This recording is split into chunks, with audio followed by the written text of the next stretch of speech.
देवेंद्र क्यों नहीं आ रहा भाई? गुस्सा गुस्सा हो गया क्या वो?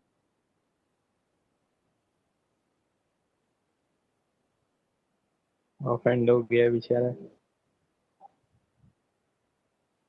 चलो, can't do much on that. तुम्हें तब क्लास करनी ही पड़ेगी जब मैं बोलूँ। That is one of the limitation. एक मिनट।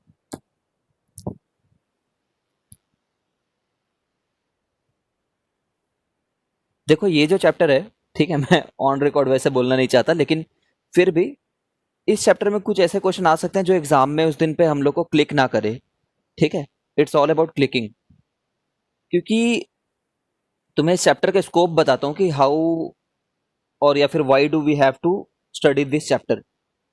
ये चैप्टर बेसिकली किसी भी चीज को डिफरेंशियल फॉर्म में रिप्रेजेंट करने के काम आएगा। वी विल सी कि डिफरेंशियल फॉर्म किसी भी चीज का क्या होता है। बट ऐसा मान लो कि अभी कुछ ऐसे प्रेजेंट प्रॉब्लम्स हैं। देखो मैथमेटिक्स का यूज क्या है? हम लोग मैथमेटिक्स का यूज करते हैं केमिस्ट्री को और फिजिक्स को एक्सप्लेन करने के लिए, है ना। Mathematics is the language of the nature. ठीक है, कैसे नेचर काम करती है उसको कोडिफाई करते हैं। तो बहुत सारे ऐसे प्रोसेसेस हैं जिसको अभी हम लोग नहीं जानते कि ये प्रोसेस एग्जैक्टली कैसे टेक प्लेस कर रहा है। जैसे कि फॉर एग्जाम्पल, जैसे मान लो कि हमें नहीं पता है कि कैसे काम करते हैं प्राइम नंबर्स, की अगला प्राइम नंबर प्रेडिक्ट करने का हमारे पास कोई फॉर्मूला नहीं है ना। You must be knowing that.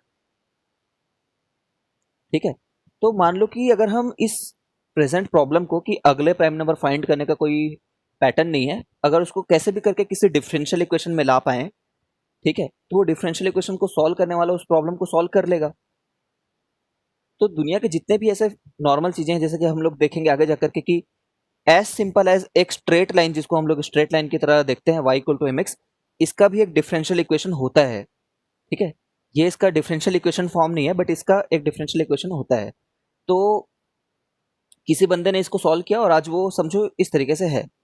कहने के लिए मैं बोल रहा हूँ, ऑब्वियसली ऐसा नहीं होगा कि स्ट्रेट लाइन के डिफरेंशियल इक्वेशन को कोई सॉल्व नहीं कर पा रहा होगा पहले, ऐसा नहीं है। ठीक है, बट कुल मिलाकर के ये है, अभी ऐसे बहुत सारे फिजिकल फिनोमिना है जिनका डिफरेंशियल इक्वेशन हमको पता है। We know the differential equation, but हमारी मैथमेटिक्स इतनी स्ट्रांग नहीं है कि उसको हम लोग सॉल्व कर पाए, तो उस फील्ड में आगे स्टडी बढ़ नहीं पा रही है। ठीक है, ऐसे बहुत सारे डिफरेंशियल इक्वेशन पहले भी थे जो अब सॉल्व हो गए हैं, और अब सॉल्व हो गए हैं तो अब हम उनको पढ़ते हैं। जैसे कि आई गेस पहले ना, जैसे ये जो बैंड्स वगैरह होते हैं, इन्हें नहीं कैसे यार, तुम जानते ही हो स्क्रोडिंजर की इक्वेशन जो है इतनी बड़ी, स्क्रोडिंजर की इक्वेशन को स्क्रोडिंजर ने खुद सॉल्व नहीं किया था समझो। ठीक है, किसी मैथमेटिशियन का हेल्प लिया होगा वो, तब जाकर के आज हम अंदर जान पा रहे हैं कि उसको सॉल्व करने के बाद में एस पी डी एफ करके निकल करके आते हैं। ठीक है ना, स्क्रोडिंजर ने एक डिफरेंशियल इक्वेशन फॉर्म किया था। ठीक है, तुमने पढ़ा होगा थोड़ा सा, एच साई पढ़ा है क्या केमिस्ट्री की शुरुआत में, जिसमें एच जो होता है वो P square by two M कुछ कुछ होता है करके, है ना, ये एक डिफरेंशियल फॉर्म है। एक डिफरेंशियल इक्वेशन है एक्चुअली में, ये अभी नहीं पढ़ रहे, इतना ध्यान नहीं दे रहा है। बट इस डिफरेंशियल इक्वेशन को सॉल्व करने के बाद हमें पता चला कि एटम के अंदर में कैसे शेल्स वगैरह होते हैं, एनर्जी लेवल्स कैसे होती हैं। ठीक है, तो कभी कभी डिफरेंशियल इक्वेशन को सॉल्व करना ज़्यादा सरल होता है। जैसे कि मैं तुम्हें बोलूँ कि यहाँ पे कुछ चीज़ें रखी हुई हैं, मान लो, जैसे कुछ न्यूक्लियाई रखे हुए हैं, मान लो रेडियो एक्टिव न्यूक्लियाई।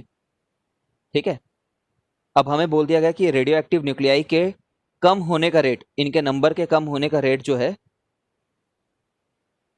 मान लो कांस्टेंट है ना। अगर कांस्टेंट है बोल दिया तब तो किसी कांस्टेंट से इक्वेट कर देंगे। अब जब इसको सॉल्व करेंगे इस डिफरेंशियल इक्वेशन को, ठीक है, तो हमें पता चल जाएगा किस समय पे कितने हैं। या फिर कोई ऐसा भी बोल सकता है कि ये इनके कम होने का जो रेट है वो प्रोपोर्शनल है कि वो लोग उस समय कितने मौजूद हैं। तो इस इक्वेशन को सॉल्व करने से हमें ये पता चलेगा कि उस समय पे कितने कितने थोड़े टाइम बाद में कितने ये न्यूक्लियस रह जाएंगे, किस रेट से डीके हो रहा है, क्या इनकी प्रॉपर्टीज हैं। ठीक है ना, कुल मिलाकर के differential equations are used to represent physical phenomena. Some of them are still unsolved. तो ये चैप्टर बहुत ही वास्ट है वैसे, बट लकीली जेई के सिलेबस में, जेई एडवांस के सिलेबस में काफी छोटा हिस्सा दिया हुआ है। ठीक है, बहुत ज़्यादा चीज़ नहीं पढ़ना है, प्रोसीजरल पढ़ना है हम लोग को, याद रखना। प्रोसीजरल का क्या मतलब है?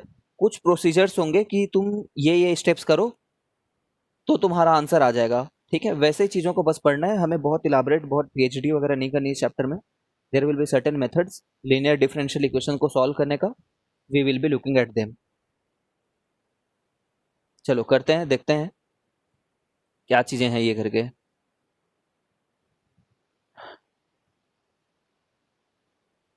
जब डाउट है तो पूछना। Differential equation, differential equation is an equation that involves independent and dependent variables. अगर हम लोग y equal to F of x लिखते हैं, ठीक है, तो इसमें इंडिपेंडेंट वेरिएबल क्या होता है? वैसे हो कोई भी कुछ भी सकता है, बट हम लोग जो कॉमन नोटेशन यूज करते हैं उसमें इंडिपेंडेंट वाई, सॉरी इंडिपेंडेंट जो है वो एक्स होता है।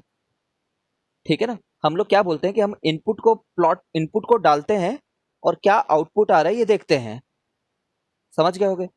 इनपुट को डालते हैं, आउटपुट को देखते हैं, ये एक्स होता है वो वाई होता है। ठीक है, तो एक ऐसा इक्वेशन जिसमें इंडिपेंडेंट वेरिएबल हो, जिसमें डिपेंडेंट वेरिएबल हो, एंड एट लीस्ट कम से कम one derivative of the dependent variable with respect to independent variable. कम से कम एक डेरिवेटिव होना चाहिए। किस चीज का? डिपेंडेंट वेरिएबल का। ठीक है, किसके रेस्पेक्ट में? इंडिपेंडेंट वेरिएबल के रेस्पेक्ट में। ठीक है, मतलब उसमें एक्स भी होना चाहिए, वाई भी होना चाहिए, और कम से कम एक dy बाई डी एक्स दिखना चाहिए उस इक्वेशन में। ठीक है, तो देख रहे हो ये एक ऐसा इक्वेशन लग रहा है तुम्हें जिसमें y और x है और कम से कम एक एक बार dy बाई डी एक्स है ना? तो ये एक डिफरेंशियल इक्वेशन हुआ। क्या ये एक डिफरेंशियल इक्वेशन हुआ? हाँ, ये भी एक डिफरेंशियल इक्वेशन हुआ। ठीक है ना, सभी ये डिफरेंशियल इक्वेशन है, कोई दिक्कत नहीं है इनमें। ओके, ये तो ये सब इसलिए दिया हुआ है क्योंकि log x कर रखा है तो x नेगेटिव नहीं हो सकता, ये सब बोल रहा है। ठीक है, यहाँ पे भी ये भी एक डिफरेंशियल इक्वेशन है क्योंकि डिफरेंशियल कोफिशिएंट्स मौजूद हैं। ठीक है ना, डी बाई डी एक्स मौजूद है, डिफरेंशियल कोफिशिएंट्स मौजूद है बोलते हैं, है ना? ये देखो सभी डिफरेंशियल कोफिशिएंट्स है, ये डिफरेंशियल कोफिशिएंट मौजूद होना। ठीक है, तो सभी डिफरेंशियल इक्वेशन के एग्जांपल हैं। अभी सॉल्व करने नहीं सीख रहे हैं, अभी तो बस देख रहे हैं कि बोलते हैं किसको है करके। ठीक है, अब देखो, a differential equation is said to be ordinary, ordinary differential equation, ODE नाम से जानते हैं मैथमेटिक्स में इसको। Ordinary differential equation if the differential coefficients have reference to a single independent variable only। Single independent variable मतलब अगर उसमें एक ही इंडिपेंडेंट वेरिएबल हो, जैसे कि ये इसमें एक ही इंडिपेंडेंट वेरिएबल है ना एक्स, हमें पढ़ना ओडीई है, this is only in syllabus.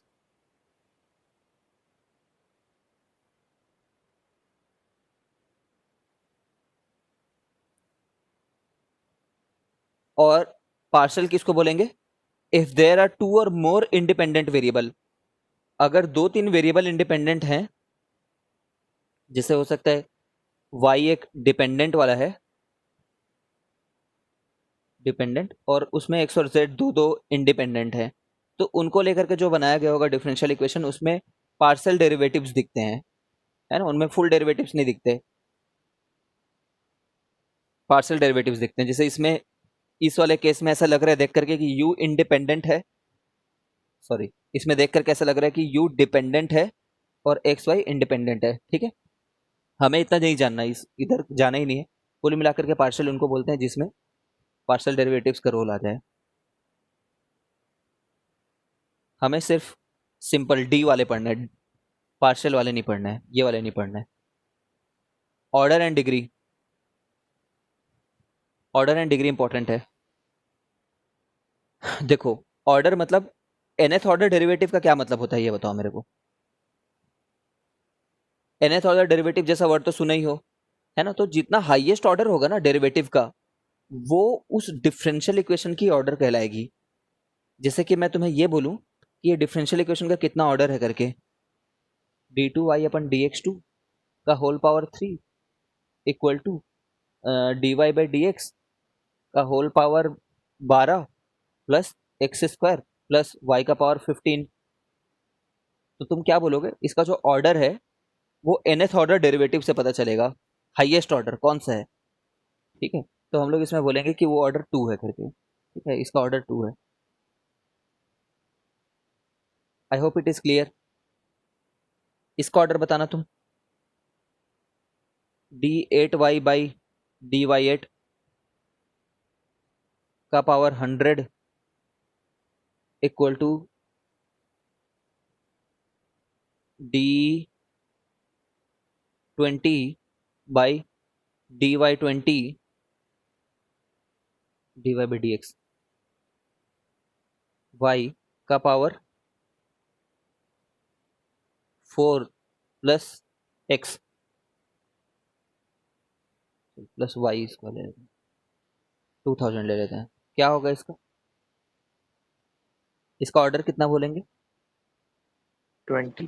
ठीक है, 20 बोलेंगे। उसमें हाईएस्ट ऑर्डर कौन सा, कितना डेरिवेटिव है वो देखना। ठीक है ना।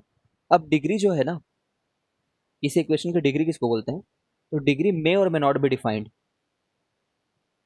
मे और मे नॉट बी डिफाइंड। ये एक नकली चीज है। नकली, नकली चीज है मतलब इंपॉर्टेंट नहीं है हमारे लिए। ऐसे ही एक टर्म डिफाइन कर दिया है फ्री फोकट में, ऐसे ही टर्म बनाया है। ठीक है ना, कुछ मतलब नहीं है इस बात का। वैसे डिग्री बोलते किसको है? डिग्री बताता हूँ, देखो। इफ डिफरेंशियल जो कोफिशिएंट्स हैं हमारे लिए, मतलब डी बाई डी वाले टर्म, अगर डिफरेंशियल कोफिशिएंट जो है ना, डी डेरिवेटिव वाले term are in polynomial, are in polynomial form, तभी डिग्री डिफाइंड होती है। ठीक है, तभी डिग्री डिफाइन होती है। अगर वो पॉलिनोमियल फॉर्म में नहीं आ पा रहे हैं तो डिग्री डिफाइंड नहीं होगी, जैसे कि मैं अभी बता रहा हूँ। ठीक है, बस ऐसा मान लेते हैं कि उसने क्वेश्चन में ऐसा दिया है कि डिफरेंशियल कोफिशिएंट्स हमारे पॉलिनोमियल फॉर्म में है, तब किसको डिग्री बोलेंगे? Then power of highest differential,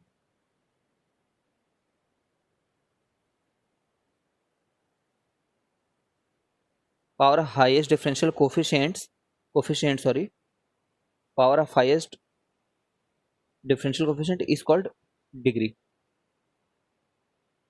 कहने का मतलब ये है कि जैसे एक बार पता चल गया कि जो हमारे जितने डिफरेंशियल हैं उनके पावर पॉलिनोमियल वाले हैं, पावर पॉलिनोमियल वाले हैं, मतलब पावर सिर्फ और सिर्फ नेचुरल नंबर्स हैं, है ना, इंटीजर्स हैं, नेचुरल नंबर्स हैं।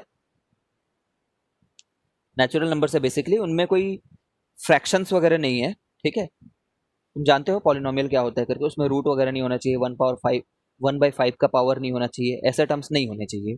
ठीक है, तो जैसे इस वाले में नहीं है ये, तो कोई फ्रैक्शन पावर, ये एक पॉलिनोमियल तो है, तो इसमें जो हाईएस्ट ऑर्डर है उसका जो पावर है वो उसकी डिग्री कहलाएगी। इसमें हाईएस्ट जो पावर है, हाईएस्ट ऑर्डर जो है, हाईएस्ट ऑर्डर डेरिवेटिव, उसका जो पावर है ना, वो उसकी डिग्री कहलाएगी। ठीक है, समझ गए होगे।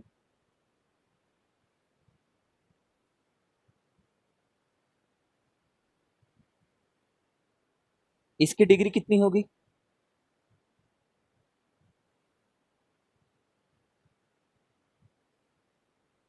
यार यहाँ पे मैं थोड़ा गलत तरीके से लिख रहा हूँ ना, देखो मैं थोड़ा, पता नहीं कहाँ टाइम पास, हाँ ठीक सही लिखा है मैंने।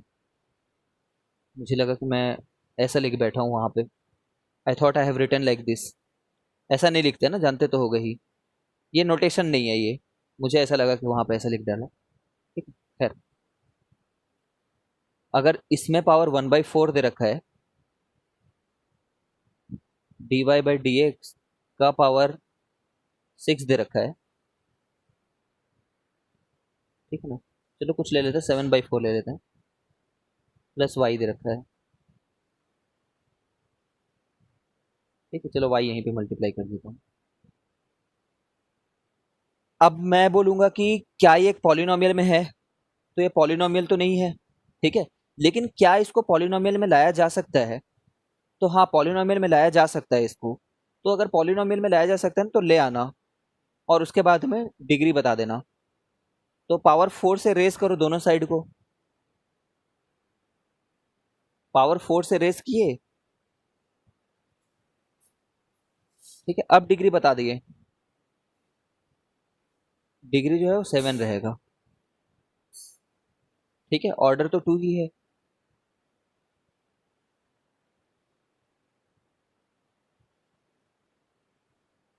इसको देखो, अगर मैं बोलूं कि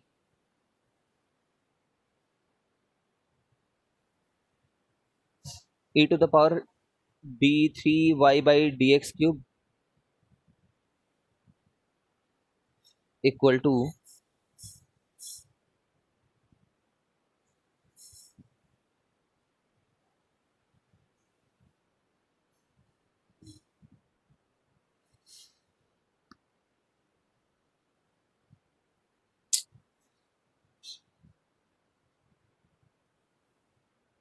y² है करके, ठीक है।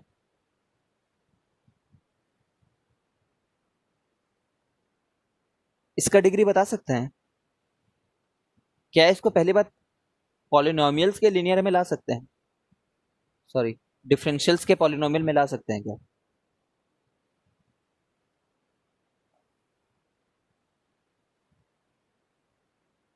सोच करके बताओ।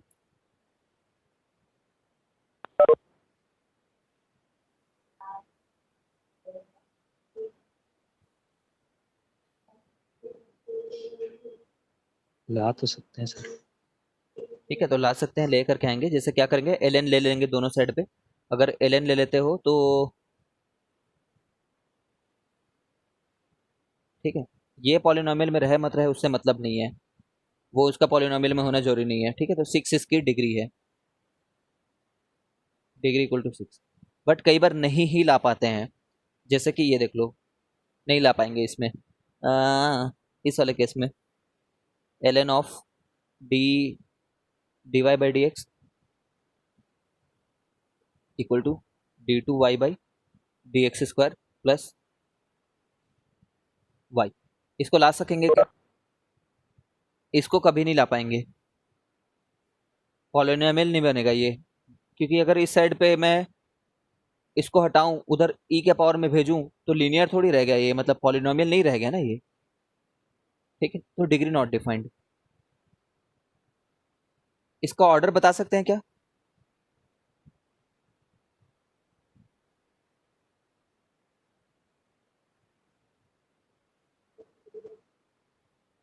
नहीं सर। ऑर्डर बता सकते हैं, 2 होगा, ठीक। डिग्री में और may not be defined, order तो डिफाइन होगा यार, ठीक है। अगर गलत सोच रहे हो तो सही सोचना सीखो, ऑर्डर 2 है इसका।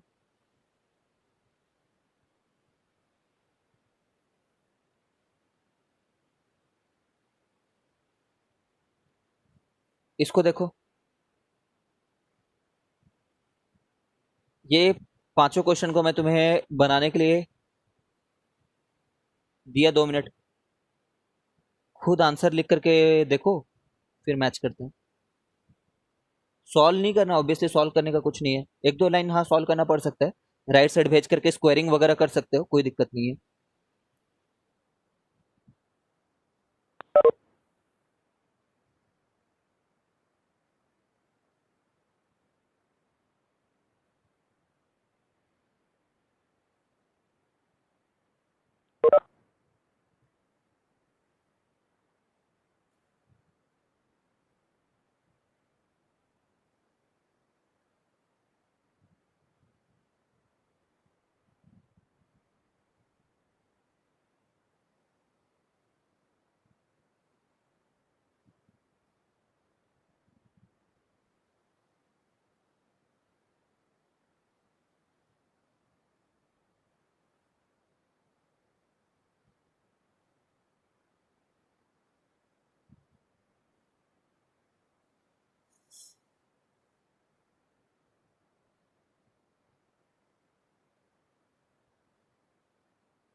देख लो तुम आंसर एक बार देख लो।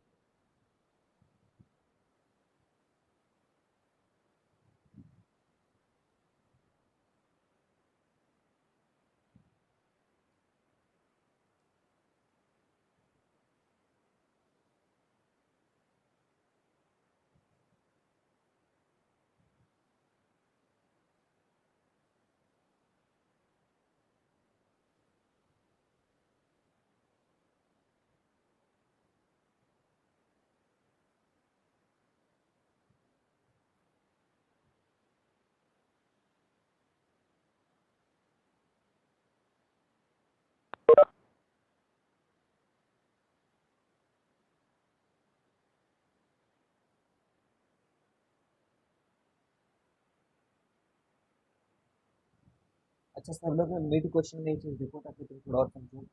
सब लोग ध्यान दो यहाँ पे। D y by d x, बहुत हो गया डी वाई, ये समझते हो ना, ये d y by d x है, equal to y double dash, ये दे रखा है मान लो 10 5, ठीक है, 50 दे रखा है मान लो, ठीक है ना। अब कोई बोले कि सर इसका डिग्री कितना है करके, तो डिग्री वैसे मैं बोलूंगा इसका 10 है, कोई प्रॉब्लम नहीं है 10 बोलने में। बट कोई बोलेगा सर इसको तो कट कर सकते हैं ना करके, ठीक है। तो ये सब चीजें कभी तुम्हें पूछी नहीं जाएंगी, क्योंकि पहली बात तो ये इंपॉर्टेंट है भी नहीं डिग्री निकालना। डिग्री निकालने का एज सच कोई फिजिकल सिग्निफिकेंस भी नहीं है, उसका फिजिकल सिग्निफिकेंस भी नहीं है, कोई मतलब कभी नहीं है, ऐसे टाइम पास के लिए बस पूछ दिया गया, तो जो पूछा गया उसका आंसर दे देना। उसमें जबरदस्ती एक्स्ट्रा दिमाग लगाने की जरूरत नहीं है ना, एक्स्ट्रा इतना ओवर नहीं। छोटे मोटे जो मैनिपुलेशन करना है पड़ रहा है पॉलिनोमियल तक लाने के लिए, वहां तक सही है, ठीक है। तो इस टाइप का कभी भी तुम्हें ट्रिकी, ऐसा ट्रिकी नहीं पूछा जाएगा, ठीक है। तो डोंट वरी अबाउट ऑल दो। चलो बनाओ।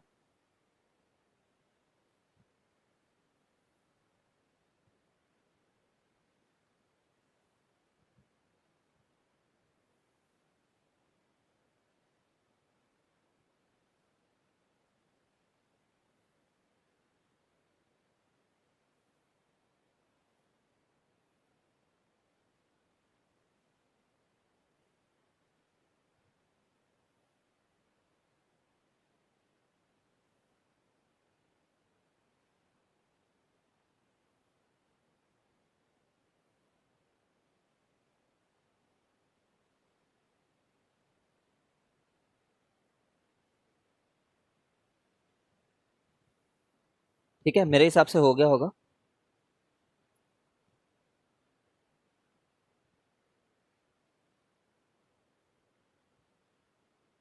तो आ जाओ देखते हैं। ये देख ही पा रहे हो, ये पहले बात तो लीनियर नहीं है, तो उसको लीनियर बनाने की कोशिश करेंगे, ठीक है। तो पावर 4 ले लेंगे, तो ये तो ऑर्डर 2 है ही, वो बात दिख रहा है ना।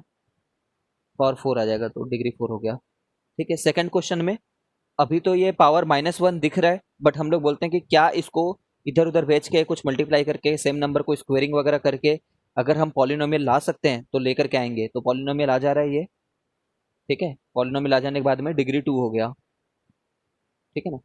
ऑर्डर तो 1 ही है। इस क्वेश्चन में डिग्री इज नॉट डिफाइंड, ठीक है। ऑर्डर तो क्लियरली 3 है, क्लियरली। देख रहे हो भाई का गुस्सा। ये चीज देखो, अभी पॉलिनोमियल नहीं है बट इसको उधर भेज करके काम चल जा रहा है, हमारा काम चल गया, ठीक है। और ये वाले क्वेश्चन में ई टू द पावर भेज सकते हैं डेफिनेटली, इधर डिफरेंशियल नहीं है, उससे लेना देना है ही नहीं अपन को, ठीक है। किसी को डाउट है क्या? सावेज एंड शाश्वत।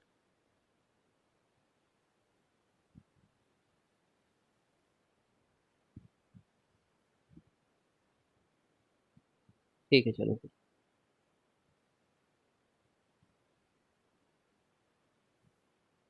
एग्जाम्पल्स हैं, क्वेश्चंस हैं, वो करना, नहीं करोगे तो it is your loss. Formation of differential equation. देखो इस चैप्टर के ना अभी जो हमने पढ़ा हो तो इंट्रोडक्टरी हिस्सा है, उसी से जेई मेंस में क्वेश्चन पूछ देता है, ठीक है। तो वही वाला पार्ट भी याद रख के लेना। लेकिन इस चैप्टर के मेजरली 2 हिस्से हैं, एक फॉर्मेशन ऑफ डिफरेंशियल इक्वेशन और एक सॉल्यूशन ऑफ डिफरेंशियल इक्वेशन। ठीक है ना, फॉर्म करना भी सीखेंगे और सॉल्व करना भी सीखेंगे। तो मेजर हिस्सा तो ये रहेगा, लेकिन अभी जो माइनर हिस्सा है फॉर्म करने वाला, ठीक है, उसको भी देखते हैं। डिफरेंशियल इक्वेशन फॉर्म करने का क्या मतलब होता है, ये देखो।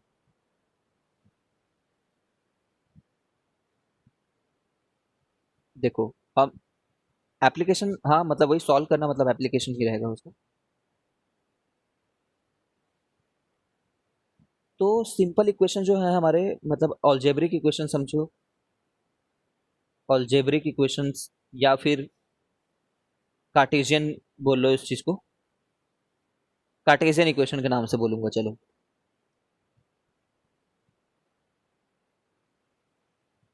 और डिफरेंशियल इक्वेशन में क्या फर्क रहेगा देखेंगे। तो जो कार्टेशियन इक्वेशन होता है ना, जैसे कि एक स्ट्रेट लाइन को देखो कि फैमिली, इसमें y इक्वल टू mx वाले को देखो, सबसे पॉपुलर एग्जांपल है। y इक्वल टू mx लिखने पे क्या एक ही कर्व मिलता है? नहीं, बहुत सारे कर्व मिलते हैं, सभी फैमिली। और what is this family all about? They are a family of straight line passing through origin inclined at some angle. ठीक है, लाइन 1 लाइन 2, ये एक ही बार में सब चीज को रिप्रेजेंट कर दे रहा है, समझ रहे हो। ऐसे केसेस में जो m होता है ना, उसको बोलते हैं आर्बिट्ररी कांस्टेंट। ठीक है, आर्बिट्ररी कांस्टेंट एक ऐसा कांस्टेंट है जो आर्बिट्ररीली अलग अलग वैल्यू लेने पे फैमिली के अलग अलग मेंबर से मिलवाता है। ठीक है, m की वैल्यू अगर 1 डालो तो हो सकता है तुम्हें y equal to x line मिल रहा हो, y इक्वल टू 2x मिल रहा हो, m की वैल्यू 2 डालो तो, समझ रहे हो ना। वो फैमिली के अलग अलग मेंबर से मिलवाता है। उन फैमिली किसको बोलते हैं? Family is a group of curves having some common property.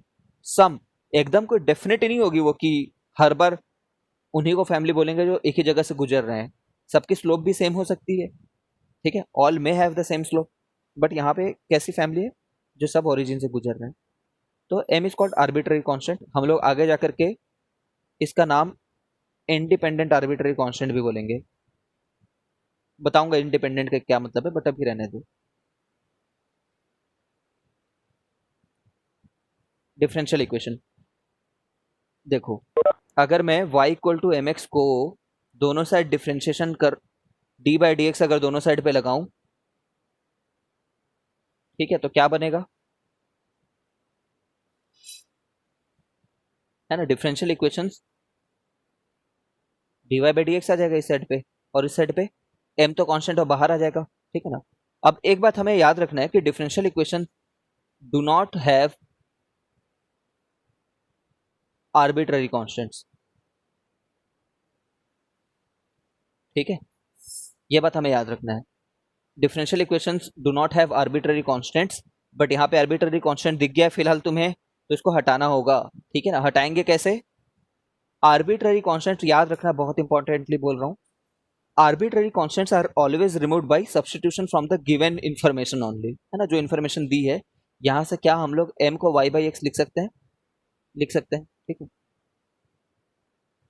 ये differential equation, this is called the differential equation of a straight line.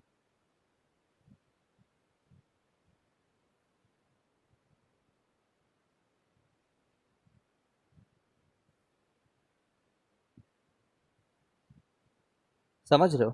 तो क्या क्या डिफरेंस हुआ दोनों में, कार्टेशियन इक्वेशन में और इसमें? Cartesian equation do not have D by d x terms. इसमें डिफरेंशियल टर्म नहीं होते, इनमें आर्बिट्ररी कांस्टेंट नहीं होते। ठीक है, आई होप समझ रहे हो। यहाँ पे एक बात को नोटिस किया रहो कि यहाँ पे एक ही आर्बिट्ररी कांस्टेंट था, तो हमें एक ही बार डिफरेंशिएट करना पड़ा। कुछ ऐसे इक्वेशंस भी आएंगे जिसमें 2 आर्बिट्ररी कांस्टेंट रहेंगे, तो 2 बार डिफरेंशिएट करके उनको हटाना पड़ेगा। 3 आर्बिट्ररी कांस्टेंट रहेगा तो थर्ड ऑर्डर का डिफरेंशियल इक्वेशन बनेगा। ठीक है, अच्छे से दिमाग में बिठा लो, अभी रट लो, लेकिन आगे जाकर के इसका प्रूफ वो देखेंगे, यूजेस देखेंगे। एक आर्बिट्ररी कांस्टेंट एक ऑर्डर, अगर ये 2 आर्बिट्ररी कांस्टेंट होते तो 2 सेकेंड ऑर्डर का डिफरेंशियल इक्वेशन बनता। ये फर्स्ट ऑर्डर का है। ऑर्डर समझ गए हो, nth ऑर्डर डेरिवेटिव वाला ही ऑर्डर ऑर्डर कहलाता है, ठीक है। नाउ याद रखना कि सर ये इसी को रिप्रेजेंट कर रहा है, इस बात का क्या महत्व बनता है, ठीक है। तो हम लोग बोलेंगे कि देखो इससे ना यही वाला कर्व निकलेगा, समझ रहे हो भाई। ये इक्वेशन और ये इक्वेशन एक ही बात है। This equation are one and the same thing, they are just represented in two different forms of notations, ठीक है। मैं बोलूं कि यार ये वाले को वाले नोटेशन में लेकर के जाओ तो तुम क्या करोगे, dy by y equal to dx by x, ठीक है। लेट अस इंटीग्रेट, इंटीग्रेट कर रहे हैं तो यहाँ पे ln y आ जा रहा है और यहाँ पे क्या आ जा रहा है ln x आ जा रहा है, प्लस कोई कांस्टेंट भी तो होगा, ठीक है। ये इक्वेशन और ये इक्वेशन सेम है, कैसे, ln y equal to ln x और इसको कोई कांस्टेंट ले लो यार, कांस्टेंट ही है ना, तो m is some other constant, ठीक है। तो ln y equal to ln mx,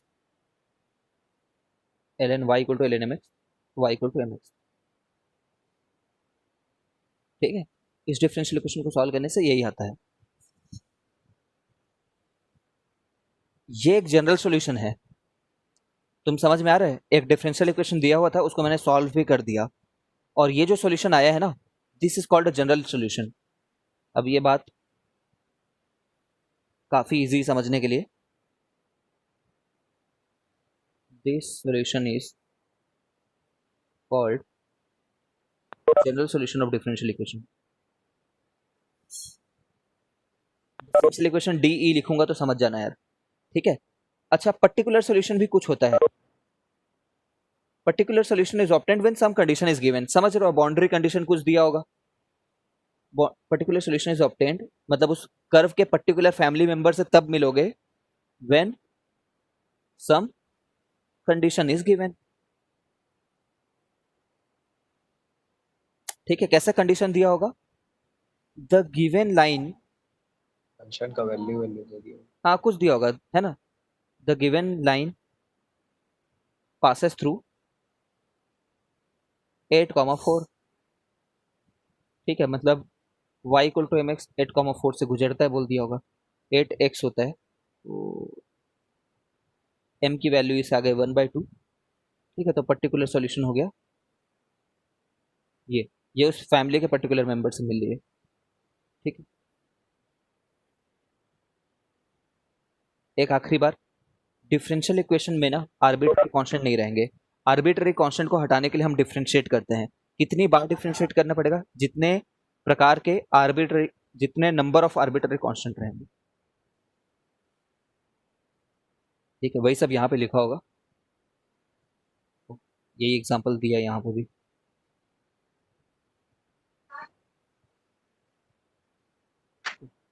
अब ये देखो question,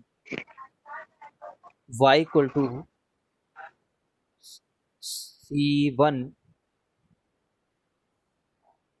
x plus c2 x square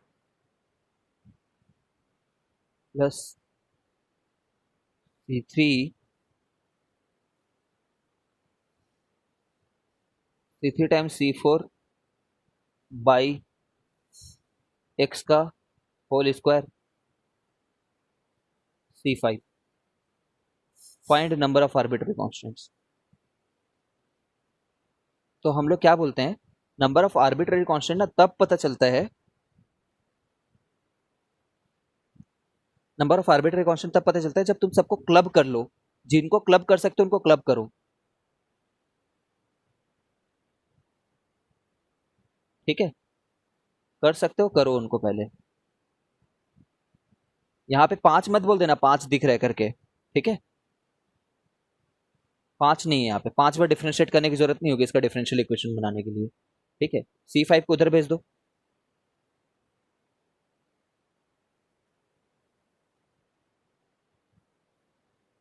c3 c4 का square by c5 1/x square, ठीक है। तो ये एक कांस्टेंट है, ये एक कांस्टेंट है और ये एक कांस्टेंट है, तो कितने आंसर हुए, number of arbitrary constants. Arbitrary मतलब, आर्बिट्ररी का मतलब ही रैंडम होता है, बात जानते होगे तुम, arbitrary mean random, random variable मतलब ये ये वैसे कांस्टेंट हैं जो कुछ नंबर लेंगे, ये खुद एक वेरिएबल नहीं है, ठीक है ना। वेरिएबल है ये, बट ये इंडिपेंडेंट वेरिएबल डिपेंडेंट वेरिएबल के सेंस में वेरिएबल नहीं है, ये कुछ कॉन्स्टेंट्स वेरिएबल हैं, ठीक है। जैसे पाई जैसे नहीं है ये लोग, कितने लोग समझ गए हो। पाई एक आर्बिट्ररी कांस्टेंट नहीं है, पाई तो एक कांस्टेंट है, पाई इज अ कांस्टेंट, ठीक है। 4 इज अ कांस्टेंट, ठीक है। बट अगर मैं तुम्हें बोलूं कि y equal to a x square, इसमें ए कांस्टेंट है क्या। भाई ए कांस्टेंट हो भी सकता है अगर एग्जामिनर बोल दे वेयर ए इक्वल टू 4 करके, ठीक है। अब ये आर्बिट्ररी कांस्टेंट रह गया क्या। अब ये आर्बिट्ररी कांस्टेंट नहीं है, ठीक है। अभी ये सिंपल एक कांस्टेंट है, सिंपल, ठीक है। बट अगर उसने नहीं बता रखा है कि ए 4 है या फिर क्या है, तब तक उसको आर्बिट्ररी कांस्टेंट मानेंगे इस चैप्टर में।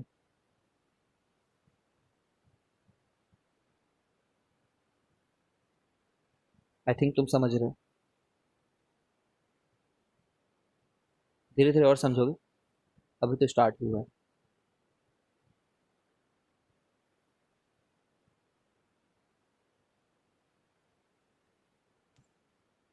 देखो, इसमें बताओ, ये जो आर है जब तक एग्जामिनर ने नहीं बोला है,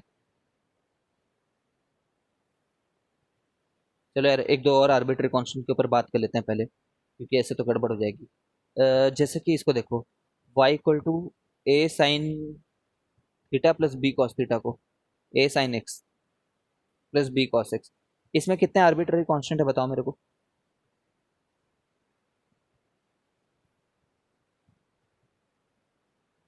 कितने हैं कमेंट करो।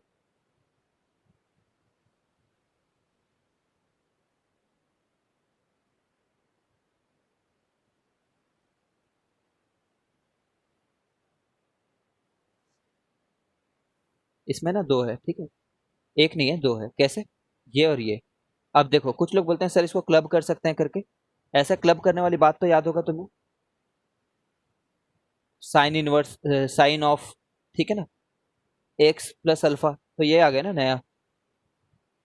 ये तो एक है मैं मान लिया, ये एक है, बट ये एक और आ गया, तो इसमें आर्बिट्ररी कांस्टेंट दो है, दो से कम हो ही नहीं सकते इसमें। क्लब भी करते हैं तो कुछ नया आ जाता है, वो डिपेंड करता है इन्हीं के ऊपर में, तुम्हें पता होगा ये tan भी अब ये होता है, ठीक, रिकनेक्ट होता है।